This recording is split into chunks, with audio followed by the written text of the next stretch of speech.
वृंदावन या बरसाना जाओ तो सोच समझ के जाना। पागलों की धरती है, दीवानों की धरती है, प्रेमियों की धरती है। दुनिया में दूसरी ऐसी कोई जगह नहीं। और यह प्रेम एक तरफा नहीं है। जितना प्रेम आप राधा रानी से और ठाकुर से करते हो, उतना ही प्यार वो आपसे करते हैं। और इस प्रेम का जवाब आपको मिल जाता है वहां जाकर के। ऐसा ही एक प्रसंग आपको सुनाने जा रहा हूं। अद्भुत प्रसंग है, आंखें बंद करके सुनिएगा, बड़ा आनंद आएगा। हरे कृष्ण दोस्तों, मैं हूं अनुज शर्मा। एक लड़की थी रमा, ठाकुर जी की अनन्य भक्त, राधा रानी की अनन्य भक्त। विवाह हुआ ऐसे परिवार में जो पूरा परिवार ठाकुर जी का भक्त, राधा रानी के भक्त। बड़ा अच्छा परिवार मिला, सुखमय जीवन मिला, जीवन में बहुत खुशियां थी। बस एक तकलीफ थी। बहुत साल बीत गए विवाह को, लेकिन संतान नहीं हुई। एक बार मोहल्ले की औरतें बरसाना जा रही थी, राधाष्टमी आने वाली थी, 8 दिन का टूर था। तो रमा की सास ने कहा कि बेटा, तू भी राधा रानी से मिला, तू भी बाके बिहारी से मिला। राधा रानी किसी को खाली हाथ वापस नहीं भेजती है, चली जा मिलने। तो रमा ने कहा कि ठीक है मां। अगले दिन सुबह की ट्रेन थी। रात्रि में रमा को पैर में चोट लग गई। चोट थोड़ी गहरी थी। तो सास ने कहा कि बेटा तू रहने दे, क्योंकि बरसाना जाएगी, बरसाना बहुत सीढ़ियां चढ़नी पड़ेंगी, तब राधा रानी का महल आएगा। तू विश्राम कर ले, तुझे दिक्कत हो जाएगी। रमा ने कहा नहीं मां, मैं तो कई दिन से ये सोच रही हूं कि वहां राधा रानी से ऐसे मिलूंगी, ऐसे बातें करूंगी। अब तो मुझे बरसाना जाना है, अब तो राधा रानी से मिलकर आना है, मुझे जाने दो मां। तो सासू मां ने कहा कि ठीक है, जब तेरी जिद ऐसी है, तेरा प्रेम ऐसा है और तेरे अंदर से भाव आ रहा है वहां जाने का, तो जरूर जा। तो रमा सब सहेलियों के साथ, मोहल्ले की सब औरतों के साथ बरसाना पहुंची। बरसाना पहुंची तो सब सहेलियां सीढ़ियां चढ़ने लगी। रमा थोड़ा धीरे चल रही थी, पैर में चोट लगी थी, काफी सीढ़ियां चढ़ चुकी थी, पैर में दर्द हो रहा था। राधे राधे बोल रही थी, बार बार राधा रानी को याद कर रही थी, बड़े दिल से याद कर रही थी, बचपन से अनन्य भक्त थी। तो एक छोटी सी लड़की आई। रमा राधे राधे कर करके एक एक सीढ़ी चढ़ रही थी। छोटी सी लड़की ने आके कहा कि मैया, अटारी तक मैं छोड़ देती।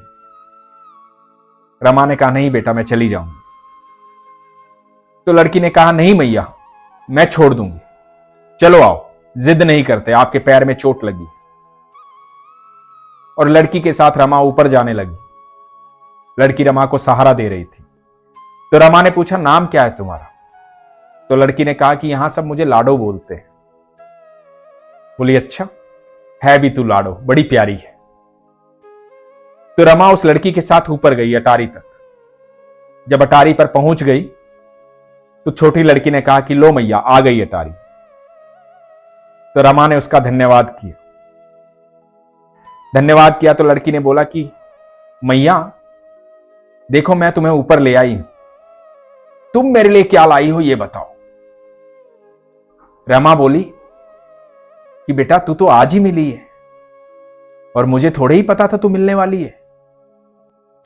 तो मैं तेरे लिए कल लेकर आऊंगी। मैं राधा अष्टमी तक यहीं हूं और रोज आऊंगी, तो तू कल मुझे मिलना। तो लड़की बोली हां मैया, मैं कल मिलूंगी, कल भी मैं ही आपको ऊपर लेकर आऊंगी। तो अगले दिन रमा गई, सीढ़ियां चढ़ने लगी। वो छोटी सी लाडो सीढ़ियों में शुरुआत पे ही बैठी थी। देखते ही खुश हो गई। रमा बोली रीतू बैठी है यहां? तो लाडो बोली हां मैया, मैं इंतजार कर रही थी कि तुम आओगी। बोलो मेरे लिए क्या लाई? तो रमा ने उसके हाथ में चूड़ी और पाजेब दी। लाडो खुश हो गई। लाडो बोली मैया, श्रृंगार का सामान लाई हो और अधूरा लाई हो, बस चूड़ी और पाजेब? पूरा श्रृंगार का सामान लाती ना मैया, मैं भी सजती। तो रमा ने कहा कि बेटा मैं 8 दिन यहां हूं, राधा अष्टमी तक रोज तेरे लिए कुछ ना कुछ लाऊंगी, और आज ही मैं सब ले आती तो फिर कल मुझे ऊपर कौन चढ़ाता अटारी तक? तो अब रोज मुझे तू ऊपर चढ़ाएगी और मैं तेरे लिए कुछ ना कुछ लाऊंगी। और लाडो फिर अटारी तक ले गई रमा को। ये सिलसिला चलता रहा। रमा रोज कुछ ना कुछ लेकर आती। बड़ी प्यारी बच्ची थी लाडो। रमा को बड़ा प्यार आता था उस पर। चोली, घाघरा, चुनरी सब लेकर आई। अब ये सिलसिला रोज चलने लगा। रमा लाडो के लिए कुछ न कुछ लाती। करते करते 6 दिन बीत गए। छठा दिन था। लाडो इंतजार में थी रमा को अटारी पर ले जाने के लिए। आज लाडो के साथ एक बच्चा भी था। सुंदर सा सांवला सा बच्चा, मोटी मोटी आंखों वाला प्यारा सा बच्चा। रमा ने देखा, लाडो से पूछा कि लाडो ये कौन है? तो लाडो ने बताया कि ये मेरा सखा है, ये मेरे साथ रहता है। आज मेरे लिए क्या लाई हो मैया? और रमा ने आज का लाया हुआ सामान भी लाडो को दिया। लाडो बोली, मैया मेरे सखा के लिए भी कल कुछ लाना, ये मेरे साथ ही रहता है। तो रमा ने कहा कि ठीक है, मैं लेकर आऊंगी, पर तू एक बात तो बता, मैं रोज तेरे लिए कुछ ना कुछ लाती हूं पर तू पहनती तो नहीं है, कब पहनेगी? तो लाडो ने कहा कि अरे मैया, राधा अष्टमी आने वाली है, उस दिन पहनूंगी ना, तू क्यों चिंता करती है? तेरा ही लाया हुआ सब कुछ पहनूंगी। कल मेरे सखा के लिए भी जरूर कुछ लेकर आना। अगले दिन रमा आई। सुबह उस बच्चे के लिए पोशाक लेकर आई कान्हा जी की। मोर पंख लेकर आई, मुकुट लेकर आई, धोती कुर्ता लेकर आई, बांसुरी लेकर आई और दोनों बच्चों के साथ फिर अटारी पर गई। अगला दिन था 8वां दिन। 7 के 7 दिन वो बच्ची, वो लाडो रमा को अटारी तक पहुंचाती रही, नीचे उतारती रही। 8वां दिन आया। दिन था राधा अष्टमी का। रमा आई। रमा ने देखा कि सीढ़ियों में ना लाडो है ना वो बच्चा है। रमा उन्हें ढूंढते ढूंढते आराम आराम से ऊपर पहुंची। लाडो को ढूंढ रही थी कि आज तो लाडो आई ही नहीं। पैर में भी थोड़ा आराम पहले से हो गया था। जब ऊपर पहुंची, मंदिर के अंदर राधा रानी के महल में बार बार देख रही थी लाडो नहीं आई। कह रही थी राधाष्टमी पर तैयार होगी, वो पहनेगी जो रमा ने दिया है। ना वो बच्चा दिखाई दिया, ना लाडो दिखाई दी। मन में ख्याल चल रहा था कि सब ठीक तो है ना, बच्चे कहां गए? भीड़ बहुत थी। अब इतनी भीड़ में बच्चा कहां मिलता? उसे लगा कि पता नहीं, आज तो मिलनी ही चाहिए। कल तो सुबह मैं यहां से चली जाऊंगी, आज तो मिलनी ही चाहिए। पर लाडो कहां मिलती? भीड़ बहुत थी। इधर मंदिर में जब पर्दा हटा, राधा रानी को देखा, कान्हा जी को देखा, रमा देखती ही रह गई। रमा इसलिए देखती रह गई कि राधा रानी ने जो पोशाक पहनी थी, कान्हा जी ने जो पोशाक पहनी थी, ये वही थी जो रमा ने दी थी। वही चोली, घाघरा, चुनरी, वही पाजेब, वही चूड़ियां, वही मोर मुकुट, वही बंसी, वही पोशाक। स्तब्ध हो गई रमा। ये कैसे हुआ? ये कैसे हो सकता है? कैसे संभव है? सामने राधा रानी खड़ी है, मुस्कुरा रही है। कान्हा जी खड़े हैं, मुस्कुरा रहे हैं। जोर जोर से जय जयकार हो रही है, राधे राधे राधे राधे राधे राधे राधे राधे। इस राधे राधे की जय जयकार में अश्रु बह रहे हैं रमा की आंखों से। कुछ समझ में नहीं आ रहा है। निशब्द है, स्तब्ध है, बस देखती जा रही है। कुछ मन में नहीं आ रहा है, वहीं खड़ी रह गई। भोग का समय आया।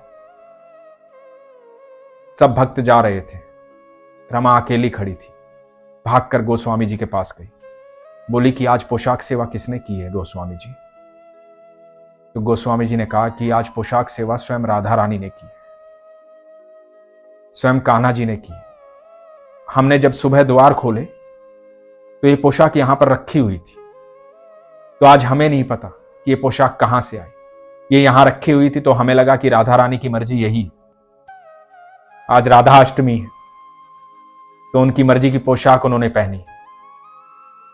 ये उन्हीं की देन है। और ये सुनकर के रमा राधे राधे चिल्लाने लगी, वापस भागी वहां से। इधर उधर देखने लगी, लाडो कहां दिखाई देनी थी। लाडो तो चली गई थी, वापिस आई सीढ़ियों में, बहुत भीड़ है। रमा पागलों की तरह चिल्ला रही है, राधे राधे, लाडो लाडो। लेकिन लाडो कहां मिलनी थी, ये एक दिन की बात नहीं थी। रमा की सब सहेलियों ने समझाया, वापस ले जाने लगी, रमा वहां से नहीं हिली। घर वाले मनाने आए, रमा फिर भी नहीं हिली। वही अटारी, वही सीढ़ियां, बस लाडो लाडो लाडो लाडो। 30 साल बीत गए। 30 साल पागलों की तरह चिल्लाती रही रमा, मेरी लाडो, मेरी राधा आई थी, मेरी लाडो आई थी मुझसे मिलने। 7 दिन तक ऊपर अटारी तक लेकर गई है मुझे। मैंने दी थी ये पोशाक जो पहनी है, मुझसे मांगी थी उसने। सबको बोलती फिरती।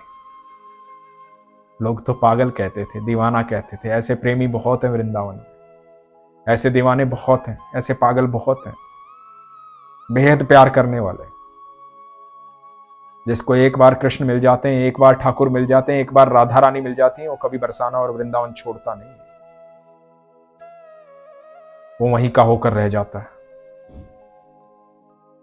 रमा वहीं की होकर रह गई। बताते हैं कि 30 साल के बाद रमा ऐसे ही चिल्ला रही थी, रो रही थी। 30 साल हो गए थे रोते रोते। बताते हैं कि 30 साल के बाद रमा ऐसे ही रो रही थी, रोती रहती थी, राधा रानी को याद करती रहती थी, वो पल याद करती रहती थी जो राधा रानी के साथ बिताए थे। आई अटारी पर जाने के लिए, राधा रानी के महल की सीढ़ियां चढ़ने के लिए, और लाडो फिर से आई। रमा की उम्र बढ़ गई थी, वृद्ध हो गई थी। लाडो आई, लाडो बोली कि आओ मैया, मैं ले जाती हूं ऊपर तक, चलो मेरे साथ। और रमा देखती रह गई। वो सुंदर सी लाडो, हमारी राधा रानी, सामने खड़ी थी रमा के समक्ष। कहते हैं कि रमा वहीं पर राधा रानी में विलीन हो गई, अपने प्राण त्याग दिए। ऐसे दीवानों की नगरी है वृंदावन, ऐसे प्रेमियों की नगरी है वृंदावन। और जिसे ठाकुर जी मिल जाएं, जिसे राधा रानी मिल जाएं, और चाहिए क्या? सब कुछ तो वही है, वही सर्वेश्वर है, वही सब कुछ है। तो जब भी वृंदावन जाओ, बरसाना जाओ, तो सोच समझ के जाना, प्यार हो जाएगा। अपने विश्वास को मजबूत रखना। और ये प्रेम उन्हीं को होता है जिनके पास विश्वास होता है। इसलिए हमेशा कहता हूं, अपने विश्वास को मजबूत रखो, अपना ख्याल रखो। हरे कृष्ण।